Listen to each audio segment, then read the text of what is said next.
Hey everybody, Jody Brown here, and I am excited to come in and talk to you about how to make a low carb, high fat lifestyle, not a diet, but a lifestyle. So these are going to be some guidelines that Pruvit provides when you start ketones, but they can really be helpful for anyone who is interested in the ketogenic lifestyle and being in ketosis.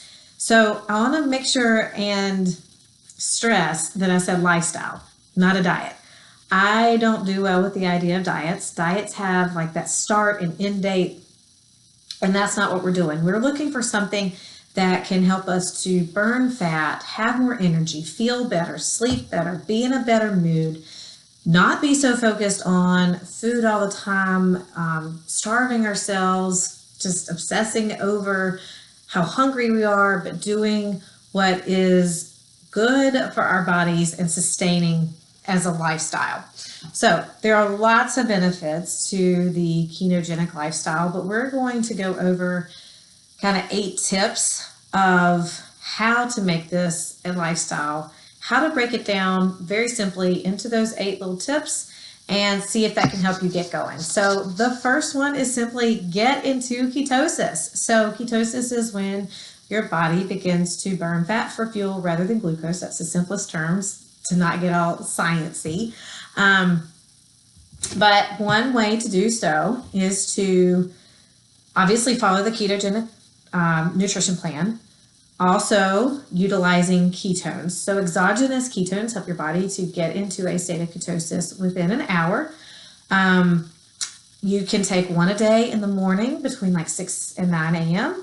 If you want 2 a day, you can have the one in the morning and then one in the afternoon between like 1 and 4 p.m. Super easy to make. All you do is take the ketones. They're in a package in a powder form. Pour it into your shaker cup with water, shake it up, and drink it. Most of the flavors are great with just water. So that's number 1. Simple enough. You drink something.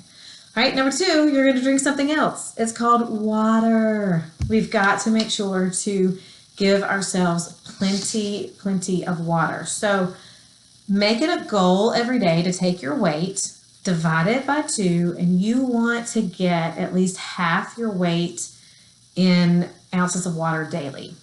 So just to make it easy, clear-cut number, if your weight is 150 pounds, you want at least 75 ounces of water a day. Actually, don't know, you might know this, you might not, but one sign of dehydration is hunger. So drinking and keeping your body, if you feel thirsty, then your body already needs that water. So if you keep it well supplied with water and fluids, then you can also decrease those hunger pains that you have and thinking about food all the time. When you are in a state of ketosis, so when you use the ketones, when you're on a ketogenic meal plan, it's naturally dehydrating, but just because it flushes so much out of your system, so you want to make sure to replenish everything back. So drink that water. Number 3, we want to cut out refined sugars. No sodas, including diet sodas. And believe me, one of my favorites is Diet Dr. Pepper. It takes some getting used to not have it, but I have not had one in a long time. And I know that as good as it tastes, it's better for me to avoid it. It's not good for bones, anxiety, so many things. Go for the water. Go for the unsweetened iced tea. Go for those things that do not have the refined sugars. Cut them out. Okay? Simple enough. Easy enough if you just stick to water. Put some lemon in your water. Put some lime in your water. Some people even like raspberries and stuff. Make it fun, but not with the refined sugars. All right? Number 4, no flour, no wheat, no grains. All right? I know that one can sound tough, and it's probably one of the toughest for people to get used to. But then you realize that there are so many ways you can substitute, and when your body starts decreasing and getting rid of those substances, it starts to be fueled appropriately more with the fats, and you feel amazing. So instead of gluten, you're going to get more of your carbs from like your green veggies. But this does not mean you can't have a burger. It doesn't mean you can't have a wrap. It doesn't mean you can't have a taco. But you just want, so for example, if you have a burger, have a bunless burger, or put lettuce on the top and the bottom of the burger. If you want a wrap, do a low carb tortilla wrap instead of a sandwich or a full carb wrap. If you, instead of a taco shell, have a taco salad, or take the romaine lettuce leaves and use that as a lettuce wrap. It's super good. There are also, you can take cheese and actually make like cheese taco shells. I have a Facebook group that actually has, we post tons of different recipes in there. And one of them that has been posted recently and that a lot of people are enjoying and loving are these cheese taco shells. So, but that page, we have, oh my goodness, so many things. Cookie dough recipes, cakes, even bread that is keto friendly, all sorts of stuff on that page. So join us if you would like some of those recipes. All right, number 5 for our tips is to increase healthy fats. So we've been talking about on number 4, how to get rid of the carbs and lessening those. So number 5, we need to increase our healthy fats. I know that might sound different for some of you because we've been told that fat was bad for so long, but you know, there's tons of low fat options out there and people still are not at their overall healthiest well-being. And what I mean by that is it's not just about weight loss. It's about everything else that's going on in your body. We can get so focused on weight loss, but there's so much more to our overall wellness than just that. So focus on adding more healthy fats, coconut oil, avocado, nuts, butter, MCT oil, keto cream, different things that you can add to a lot of different meals and increase those fats. If you do so, you'll feel fuller longer. You will have that satisfying sense of not being so hungry after a meal and want to go binge on other things. Like ice cream and cookies. You can also notice positive impacts and changes in your skin, which is great. Okay, moving along here so this doesn't turn out to be too long. Number 6, we want to skip breakfast. Have your first meal between 11 and 1. This helps to move you towards an intermittent fasting lifestyle, which I have another video on intermittent fasting. But it's basically when you eat all of your meals in an 8-hour time period. Well, one of the most common ways to do intermittent fasting is eating everything within 8 hours. So like 8 or 9 hours. So 11 to 7, 11 to 8, 12 to 8, somewhere around there.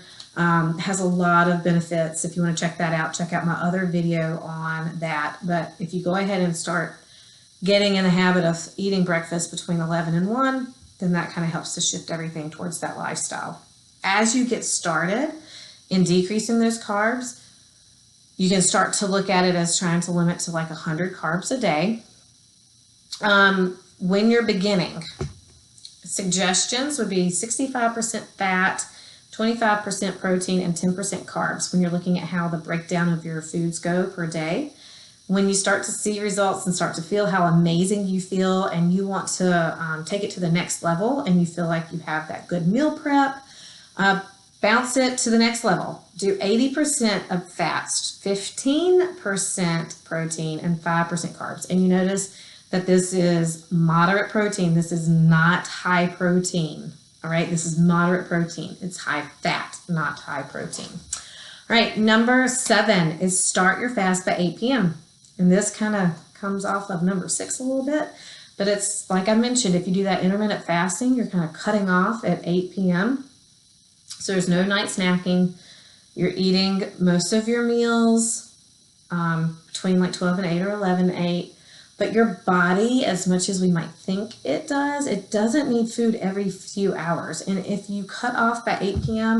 and don't eat again until that next morning, it allows your body to actually use up and burn up the food that you have ingested, which you want. You want your body to use everything that you have eaten so that then it taps into your food, your fat storage.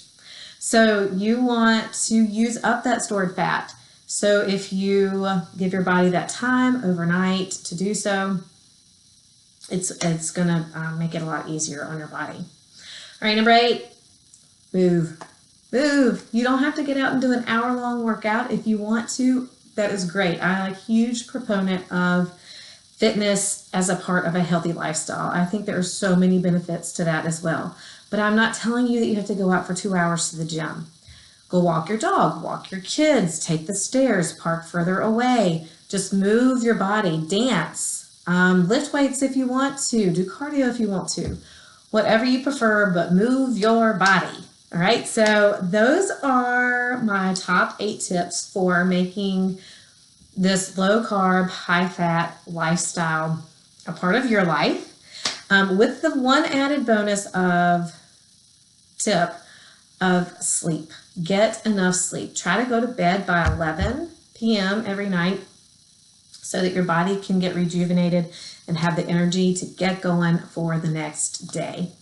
All right, guys, I hope you enjoy those tips. I hope they're helpful. Super simple, all right? Get into ketosis, drink your ketones, drink water, cut out refined sugars, no flour, wheat, or grain. Number 5, increase those healthy fats. Number 6, skip breakfast. 7, start your fast by 8 p.m. And number 8 is move. You've got this. Get some good rest and have a great day. See you soon. Bye.